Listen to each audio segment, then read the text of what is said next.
Hello friends, welcome back to your YouTube channel economics आसान है। Guys, आज हम स्टार्ट करने वाले मैक्रो इकोनॉमिक्स का first chapter circular flow of income. इसमें हम पढ़ेंगे सर्कुलर फ्लो ऑफ इनकम क्या होता है, क्यों इनकम सर्कल में फ्लो करती है, फैक्टर्स ऑफ प्रोडक्शन क्या होते हैं, सेक्टर्स ऑफ एन इकोनॉमी क्या होते हैं। बहुत ही डिटेल में हम इन चीज़ों को देखने वाले हैं। सो गाइज, स्टार्ट करते हैं आज की क्लास और देखते हैं सर्कुलर फ्लो ऑफ इनकम के बारे में। सो गाइज, जैसा कि चैप्टर का नेम है सर्कुलर फ्लो ऑफ इनकम, कि इनकम क्या करती है, सर्कल में फ्लो करती है। अब इसका मतलब ये नहीं है कि भाई इनकम को चक्कर आ गए हैं कि गोल गोल गोल गोल घूमे जा रही है। सर्कुलर फ्लो ऑफ इनकम का मतलब क्या है कि एक पॉइंट से शुरू होके वो दोबारा से घूमकर उसी पॉइंट पे आके फिर घूमे जा रही है। मतलब सर्कल में, एक साइकिल में घूमे जा रही है इनकम। क्यों घूम रही है, क्यों इनकम सर्कल में फ्लो कर रही है, रीजंस जानते हैं। सबसे पहला रीजन है सर्कुलर फ्लो ऑफ इनकम का, production is a continuous activity due to never ending human wants. क्योंकि ह्यूमन की वांट्स क्या होती है, नेवर एंडिंग होती है, रीअकरिंग होती है, कभी भी सेटिस्फाई नहीं हो सकती है। फुल्ली सेटिस्फाई कभी भी हमारी वांट्स नहीं हो सकती है। हमारी वांट्स क्या रीअकर है कि एक वांट सेटिस्फाई होगी दूसरी अराइज हो जाती है। तो क्योंकि हमारी वांट्स क्या है, नेवर एंडिंग है, रीअकरिंग है, बार बार हम डिमांड करते हैं, बार बार हमारी वांट्स आती हैं। फॉर एग्जाम्पल के लिए कि मुझे भूख लगी थी, मेरा बिस्किट खाने का मन करा, मैंने आज बिस्किट खरीद के खाया। अब ये नहीं कि मैंने बिस्किट खा लिया बस, आज के बाद तो मैं कभी बिस्किट की डिमांड ही नहीं करूंगी, मैं अगेन बार बार बिस्किट की डिमांड करूंगी। अगर मैं बार बार बिस्किट की डिमांड कर रही हूं तो बार बार उसका प्रोडक्शन भी तो होगा या नहीं होगा, क्योंकि प्रोडक्शन होगा तभी तो मैं उसको कंज्यूम कर पाऊंगी। तो इसी वजह से हमारी नेवर एंडिंग ह्यूमन वांट्स की वजह से ही जो प्रोडक्शन है वो क्या बन जाता है, कॉन्टिन्यूअस एक्टिविटी बन जाता है। मतलब बार बार प्रोडक्शन होता है फिर चीजों का, क्योंकि हम उसकी बार बार डिमांड करते हैं। First reason. सेकेंड रीजन क्या है, one's person expenditure is another person income. एक का एक्सपेंडिचर दूसरे की इनकम होता है। फॉर एग्जाम्पल के लिए मैंने अभी बताया कि मैं जब एक 10 रुपए का बिस्किट शॉपकीपर से खरीदने जाऊंगी तो मेरा एक्सपेंडिचर कितने का हुआ, 10 रुपीज का, और उस शॉपकीपर की कितनी इनकम हुई, 10 रुपीज की। तो मेरा एक्सपेंडिचर दूसरे की क्या हुआ, इनकम हुआ। तो one's person expenditure is another person income. ये दो रीजन है जिसकी वजह से इनकम जो है वो सर्कल में फ्लो करती है, क्योंकि हमारी नेवर एंडिंग ह्यूमन वांट्स है जिसकी वजह से प्रोडक्शन कॉन्टिन्यूअसली चलता रहता है और एक का एक्सपेंडिचर दूसरे की इनकम होता है। इसी वजह से क्या होती है, इनकम सर्कल में फ्लो करती है। कुछ बेसिक से चीजें समझते हैं, फिर उसके बाद हम देखेंगे कि किस तरीके से हाउस होल्ड एंड फर्म के बीच में इनकम सर्कल में फ्लो करती है।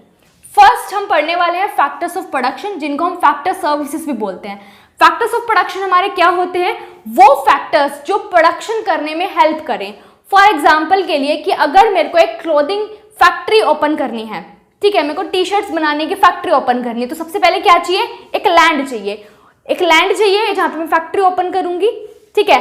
अब उस फैक्ट्री तो मैंने ले ली मान लो, अब उसमें काम करने वाले क्या चाहिए, लोग भी चाहिए, लेबर चाहिए। तो सबसे पहले हमें क्या चाहिए, लैंड, फिर चाहिए लेबर। लेबर काम किस पर करेंगे, मशीन्स पर काम करेंगे, तो कैपिटल चाहिएगी। और जो person land, labour, capital in सबको अरेंज करता है, एक बिजनेस सेटअप करता है, रिस्क बियर करता है ताकि वो अर्न कर सके प्रॉफिट, वो कहलाता है एंटरप्रेन्योर। क्लियर हुआ। इनको हम फैक्टर्स ऑफ प्रोडक्शन क्यों बोल रहे हैं, क्योंकि ये प्रोडक्शन प्रोसेस में हेल्प कर रही है, फैक्टर्स है जिसकी वजह से प्रोडक्शन हो पाएगा। इनको हम फैक्टर सर्विसेज भी बोलते हैं। बेसिकली ये चारों फैक्टर अपनी सर्विसेज प्रोवाइड कर रहे हैं ताकि प्रोडक्शन हो सके इकोनॉमी में गुड्स एंड सर्विसेज का। क्लियर। अब जब फैक्टर्स ऑफ प्रोडक्शन की जब मैं बात करूं, land, labour, capital, entrepreneur, even आज के टाइम पे तो कोई भी फ्री में कुछ काम नहीं करता है, तो ये फैक्टर्स ऑफ प्रोडक्शन फ्री में काम करेंगे नहीं। इनको क्या मिलेगी बदले में, इनकम मिलेगी, ठीक है, जिसको हम फैक्टर इनकम या फैक्टर पेमेंट भी बोलते हैं। अभी मैंने बताया एक का खर्चा दूसरे की इनकम होता है, इनको इनकम कौन देगा, फर्म देगी, तो फर्म की फैक्टर पेमेंट हो गई और इन फैक्टर्स ऑफ प्रोडक्शन की क्या होगी, फैक्टर इनकम हो गई। तो लैंड को मिलेगा रेंट, लेबर को मिलेगी वेजेस, कैपिटल पे जाएगा इंटरेस्ट और एंटरप्रेन्योर अर्न करेगा प्रॉफिट। क्लियर हुआ। ये थे हमारे 4 फैक्टर्स ऑफ प्रोडक्शन। अब हम पढ़ने वाले 4 सेक्टर्स ऑफ एन इकोनॉमी। अभी हमने पढ़े थे फैक्टर्स, अब हम पढ़ेंगे सेक्टर्स। 4 सेक्टर होते हैं बेसिकली इकोनॉमी के अंदर। कौन कौन से सेक्टर होते हैं, सबसे पहला हाउस होल्ड। हाउस होल्ड मतलब कि हम क्या है, owner of factors of production. ये जो फैक्टर्स ऑफ प्रोडक्शन थे, लैंड, लेबर, कैपिटल, एंटरप्रेन्योर, इनके क्या है, हम ऑनर हैं। ये तो किसी को लैंड प्रोवाइड करेंगे, ठीक है, जहाँ पे फैक्ट्री सेटअप होगी। हम ही तो किसी की फैक्ट्री में जाके बेसिकली एज अ लेबर काम करेंगे, ठीक है। हम ही तो किसी को लोन प्रोवाइड करेंगे जिससे कैपिटल वो अरेंज कर सके अपनी फैक्ट्री के लिए, ठीक है, अपने बिजनेस के लिए। और एंटरप्रेन्योर, हम ही में से तो कोई एंटरप्रेन्योर बनेगा जो लैंड लेबर कैपिटल का यूज करके क्या करेगा, प्रोडक्शन करेगा गुड्स एंड सर्विसेज का। तो हाउस होल्ड बेसिकली क्या होता है, ऑनर होता है फैक्टर्स ऑफ प्रोडक्शन का। और क्या करता है हाउस होल्ड, कंज्यूमर होता है गुड्स एंड सर्विसेज का, क्योंकि हमारी नेवर एंडिंग ह्यूमन वांट्स है जिसकी वजह से प्रोडक्शन हो रहा है। और प्रोडक्शन क्यों कर रहा है एक प्रोड्यूसर, इसलिए कर रहा है ना उसको सेल कर सके। तो अल्टीमेटली किसको सेल करेगा, वो हमें सेल करेगा, क्योंकि हम ही क्या है उसके कंज्यूमर हैं, हम उन गुड्स एंड सर्विसेज का कंजम्पशन करेंगे। तो हाउस होल्ड क्या करता है, कंजम्पशन एक्सपेंडिचर करता है। क्लियर हुआ। देन हमारा सेकंड सेक्टर आता है फर्म। फर्म क्या करता है, फैक्टर्स ऑफ प्रोडक्शन को हाउस होल्ड से हायर करता है, तो एम्प्लॉय करता है बेसिकली फैक्टर्स ऑफ प्रोडक्शन को, लैंड लेबर कैपिटल एंटरप्रेन्योर को, और बदले में क्या देता है उन्हें, फैक्टर इनकम देता है, rent wages interest and profit.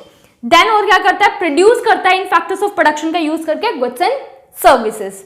वही बात करें थर्ड सेक्टर आता है गवर्नमेंट। गवर्नमेंट क्या करती है, पूरी इकोनॉमी में मेंटेन करती है लॉ एंड ऑर्डर, एडमिनिस्ट्रेशन को देखती है बेसिकली गवर्नमेंट। और क्या करती है, इंपोज करती है टैक्सेस, फाइन टैक्सेस लगाती है, ठीक है, डायरेक्ट टैक्स, इनडायरेक्ट टैक्स, ठीक है। फॉर एग्जांपल के जीएसटी हो गया, प्रॉपर्टी टैक्स हो गया, इनकम टैक्स हो गया, फाइन्स लगाती है अलग अलग तरह के, ठीक है, सब्सिडी प्रोवाइड करती है। तो ये गवर्नमेंट का काम है। देन हमारा लास्ट सेक्टर आता है फॉरेन सेक्टर, या हम बोलते हैं रेस्ट ऑफ द वर्ल्ड, कि हमारी डोमेस्टिक इकोनॉमी को छोड़ के जो कंट्रीज बची उनको हम बोल देते हैं ना कि फॉरेन सेक्टर है या रेस्ट ऑफ द वर्ल्ड है, ठीक है। तो इनके साथ हम क्या करते हैं, ट्रांजैक्शंस जो करते हैं उनको हम बोलते हैं या तो हम एक्सपोर्ट करेंगे या इंपोर्ट करेंगे। एक्सपोर्ट का मतलब क्या है कि हमारे जब डोमेस्टिकली प्रोड्यूस गुड्स की डिमांड कौन करे, रेस्ट ऑफ द वर्ल्ड करे, तो हम गुड्स को क्या करेंगे, एक्सपोर्ट करेंगे। और जब हम फॉरेन सेक्टर, फॉरेन गुड्स की बेसिकली जब हम डिमांड करेंगे तो वो क्या करेंगे, हम इंपोर्ट करेंगे। तो एक्सपोर्ट एंड इंपोर्ट दो ट्रांजैक्शंस होती हैं बेसिकली हमारी फॉरेन सेक्टर के साथ, रेस्ट ऑफ द वर्ल्ड के साथ। जब मैं कहूं कि सिंपल इकोनॉमी में सिर्फ दो ही सेक्टर आते हैं, कौन से सेक्टर आते हैं, हाउस होल्ड और फर्म। क्लोज्ड इकोनॉमी में हमारा हाउस होल्ड, फर्म और गवर्नमेंट आ जाता है कि इकोनॉमी क्लोज है, अभी ट्रांजैक्शंस जो हो रही है वो बिटवीन हाउस होल्ड, फर्म और गवर्नमेंट के बीच में हो रही है, मतलब कि फॉरेन सेक्टर के साथ अभी कोई रिलेशन नहीं है। बट जब इकोनॉमी ओपन हो गई है तो उसमें हमारे चारों सेक्टर आ जाते हैं, हाउस होल्ड, फर्म, गवर्नमेंट और फॉरेन सेक्टर, कि अब इकोनॉमी ओपन है, हम जो है फॉरेन सेक्टर के साथ भी ट्रांजैक्शंस कर सकते हैं, एक्सपोर्ट इंपोर्ट कर सकते हैं। सो गाइस ये था हमारे 4 सेक्टर्स ऑफ एन इकोनॉमी। अब ये समझ में आ गया कि circular flow of income circle में फ्लो क्यों करेगी, 2 रीजन है वो हमने क्लियरली देख लिए। फैक्टर्स ऑफ प्रोडक्शन के बारे में हमने जान लिया और 4 सेक्टर्स ऑफ इकोनॉमी के बारे में जान लिया। तो क्योंकि 12th में हम लिमिटेड रहेंगे, सिर्फ 2 ही सेक्टर के बारे में पढ़ेंगे, हम मान कर चलेंगे कि गवर्नमेंट और rest of the world exist नहीं करते, हम एज्यूम करके चल रहे हैं सिंपल इकोनॉमी जिसमें 2 सेक्टर आते हैं, हाउस होल्ड और फर्म। तो हाउस होल्ड और फर्म के बीच में बेसिकली हम सर्कुलर फ्लो ऑफ इनकम देखेंगे कि किस तरीके से फर्म से पैसा जाएगा हाउस होल्ड के पास और हाउस होल्ड से पैसा जाएगा फर्म के पास, और ये साइकिल चलती ही जाएगी क्योंकि प्रोडक्शन प्रोसेस हमारा कैसा है, कॉन्टिन्यूअस है, और once person expenditure is another person income है, तो हमारी जो इनकम है वो कॉन्टिन्यूअसली फ्लो करती रहेगी। फेजेस को पढ़ने से पहले हम एक बार हाउस होल्ड और फर्म के बीच में किस तरीके से बेसिकली इनकम फ्लो करेगी उसको समझते हैं। 2 सेक्टर है इकोनॉमी में, मैंने अभी बताया, एक हाउस होल्ड एक फर्म। मैंने बताया हाउस होल्ड क्या है, फैक्टर ऑफ प्रोडक्शन का ऑनर है जिसको हम फैक्टर सर्विसेज भी बोलते हैं। तो house hold factor services, land labour capital entrepreneur किसको प्रोवाइड करेगा, फर्म को प्रोवाइड करेगा। फर्म इन फैक्टर सर्विसेज का यूज करके क्या करेगी, प्रोडक्शन करेगी गुड्स एंड सर्विसेज का, ठीक है। और फर्म बदले में फैक्टर सर्विसेज के क्या देगी, पेमेंट देगी जो कि हाउस होल्ड की फैक्टर इनकम होगी। क्या देगी, रेंट के बदले रेंट, लेबर को वेजेस, कैपिटल पे इंटरेस्ट, एंटरप्रेन्योर अर्न करेगा प्रॉफिट। तो फर्म ने जब हाउस होल्ड को फैक्टर पेमेंट दी तो हाउस होल्ड के पास क्या आ गई, फैक्टर इनकम। तो जो अब प्रोडक्शन हुआ है, जो भी फर्म ने basically goods and services produce करे हैं वो किसको सेल करेगी, हाउस होल्ड को। तो हाउस होल्ड क्या करेगा, उनको कंज्यूम करेगा, तो कंजम्पशन एक्सपेंडिचर करेगा हाउस होल्ड जो भी फर्म ने गुड्स एंड सर्विसेज प्रोड्यूस करे हैं। तो अब यहाँ पे ध्यान से समझो कि किस तरीके से सर्कुलर फ्लो ऑफ इनकम हो रहा है, कि इनकम कैसे फर्म से हाउस होल्ड और हाउस होल्ड से फर्म फ्लो हो रही है। सबसे पहले फर्म से फैक्टर पेमेंट गई हाउस होल्ड के पास, फर्म का एक्सपेंडिचर था, हाउस होल्ड की इनकम थी। अब यहाँ पर क्या है, हाउस होल्ड से कंजम्पशन एक्सपेंडिचर गया फर्म के पास, तो हाउस होल्ड का एक्सपेंडिचर है, फर्म की इनकम है।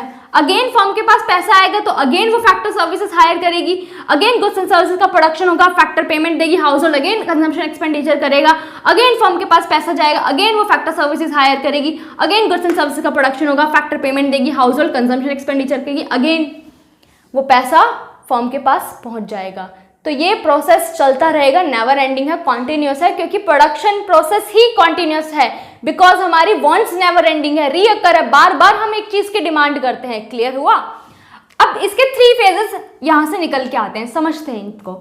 सर्कुलर फ्लो ऑफ इनकम के 3 फेजेस हैं। सबसे पहला फेज है प्रोडक्शन या जनरेशन फेज। प्रोडक्शन फेज क्यों बोल रहे हैं? क्योंकि यहां पर इस फेज में क्या करती है फर्म, फैक्टर सर्विसेज को हायर करके गुड्स एंड सर्विसेज का प्रोडक्शन करती है, इसलिए मैं बोल रही हूँ प्रोडक्शन फेज। जनरेशन फेज क्यों बोल रहे हैं? क्योंकि जितना भी बेसिकली प्रोड्यूस करा है उन्होंने गुड्स एंड सर्विसेज, उतनी इनकम जनरेट हो गई है इकोनॉमी में। क्लियर हुआ?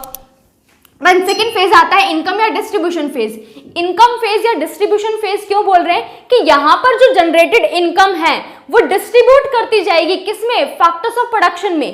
ठीक है, लैंड को मिलेगा रेंट, कैपिटल पे इंटरेस्ट जाएगा, लेबर को मिलेगी वेजेस और एंटरप्रेन्योर अर्न करेगा प्रॉफिट। क्लियर हुआ? देन थर्ड फेज आता है हमारा एक्सपेंडिचर या डिस्पोजिशन फेज। एक्सपेंडिचर या डिस्पोजिशन फेज क्यों बोल रहे हैं? क्योंकि यहां पर जो फैक्टर इनकम मिली है हाउस होल्ड को, वो क्या करेगा? कंजम्पशन एक्सपेंडिचर करेगा, और वो इनकम अगेन किसके पास पहुंचेगी? फर्म के पास। अगेन प्रोडक्शन होगा, ठीक है, अगेन वो इनकम डिस्ट्रीब्यूट करी जाएगी, अगेन कंजम्पशन एक्सपेंडिचर होगा, अगेन वो इनकम फर्म के पास पहुंचेगी। ये साइकिल चलती रहेगी, नेवर एंडिंग है। समझ में आया? तो बहुत अच्छे से क्लियर हो गया होगा कि कैसे इनकम सर्कल में फ्लो कर रही है, फर्म टू हाउस होल्ड और household to firm. Between 2 sector ही हम 12th में पढ़ने वाले हैं, बाकी सेक्टर्स को नहीं देखेंगे कि हाउस होल्ड, फर्म और गवर्नमेंट के बीच में 3 सेक्टर मॉडल हम नहीं देखने वाले, 4 सेक्टर भी नहीं देखने वाले कि हाउस होल्ड, फर्म, गवर्नमेंट और रेस्ट ऑफ द वर्ल्ड के साथ कैसे ट्रांजैक्शन होगी। हम सिर्फ 2 ही सेक्टर को पढ़ेंगे। हम मानकर चल रहे हैं कि इकोनॉमी क्या है, सिंपल है। ठीक है, तो नेक्स्ट क्लास में हम 2 सेक्टर के बीच में सर्कुलर फ्लो ऑफ इनकम को और डिटेल में पढ़ेंगे। आज तो हमने थोड़ा सा ओवरव्यू देखा, डिटेल में जाना बेसिकली कि क्या रीजन है जिसकी वजह से इनकम सर्कल में फ्लो करती है, फैक्टर्स ऑफ प्रोडक्शन क्या है, सेक्टर्स ऑफ एन इकोनॉमी क्या है, फेजेस क्या है, और किस तरीके से इनकम जो है वो firm to household to firm circle में फ्लो करती है।